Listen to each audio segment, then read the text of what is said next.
Good afternoon, ladies and gentlemen. My name is Natalia Franco, and today I will be informing you about the current conditions in ICE detention centers. The current uprising of ICE arrests have increased vastly over the past couple of years and over the past couple of months.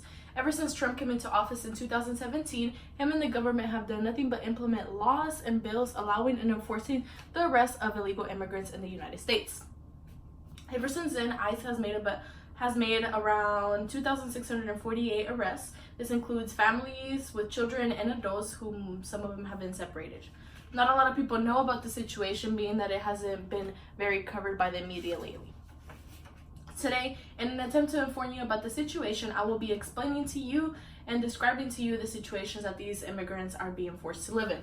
I'm going to begin by explaining to you the start of these arrests. Like I said, ever since Trump came into office, the number of arrests have increased vastly. To this day, over 2,000 people have been arrested, and this comes from an article by Maria Sacchetti from the Texas Tribune.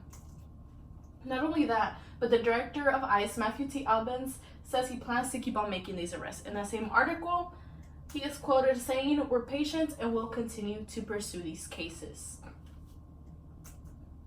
Also, the administration vowed to keep the families together. When these arrests began, Trump's administration said that they would try to keep these families together just to make the arrest seem a little bit more humane. President Trump sent an executive order on June 20th of 2019 promising to keep the families together, but since then they have failed to do so, being that there are a lot of stories out there of children being separated at the border. Now that you have some background information of the current arrest, let's begin talking more about the actual conditions of the detention centers.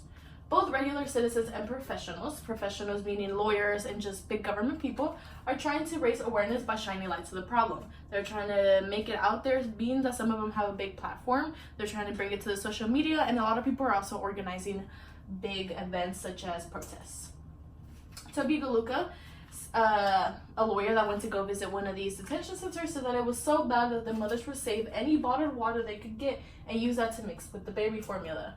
So you can tell that they have very limited resources. This picture by Julia Conley, you can see that these children are sleeping on floors, and you can just tell it's very crowded. Even the Department of Homeland Security admits that these detention centers are being held at poor conditions. They released a report explaining how bad the conditions were. They went to one of the detention centers to kind of just see what was going on, and they said that these immigrants are being held with limited access to showers, clean clothing. Detainees were wearing soiled clothing for days or weeks.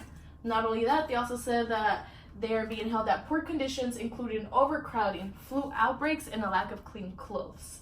And these are just par for the course at an El Paso border station. So this is just one station that they went to go visit at. Now that you have an understanding of how bad the state of these detention centers are, we can begin talking more about just what's actually been going on. Ever since this arrest have been made, there have been a lot of deaths in these detention centers. First one, July 12th, 2018, Efrain de la Rosa, who was only 40 at the time. July 26, 2018, Agustina Ramirez Arreola, who was only 62 at the time. July 1st, 2019, Jimmy Alexis Valderramos, who was only 30 at the time. June 30th, 2019, Joana Medina Leon, who was only 25 at the time. She was actually seeking asylum from El Salvador because she was a transgender woman. And lastly, April 4th, 2019, Abel Reyes Clemente, who was only 54 at the time. All these people died in the care of ICE staff. Here you can see the pictures where they're both very, very crowded. Right here is a male facility. This one's a female facility. You can tell that they barely have any space to lay down and sleep in. You can see over here that they're wearing masks just because they're in an area where there's a lot of people, and it's just not very healthy for them. And it's very unpleasant to be there. And these two pictures, I put them together because they're both outside. They're being forced to sleep in outside, eat outside, just basically live outside. And you can tell in this Texas heat, it is very hot, and you can tell it's just very dirty and just not a good area to be in. What officials have done to aid the situation? Officials have done nothing to aid the situation. They have Despite the multiple complaints and reports being released by multiple people, they have done absolutely nothing to fix the situation. Even the staff at these detention centers have been said that there have been reports released that they said that they were actually very rude and very harsh towards the detainees. So you can tell they're kind of contributing to the situation, not making it any better at all. Some codes by ACLU.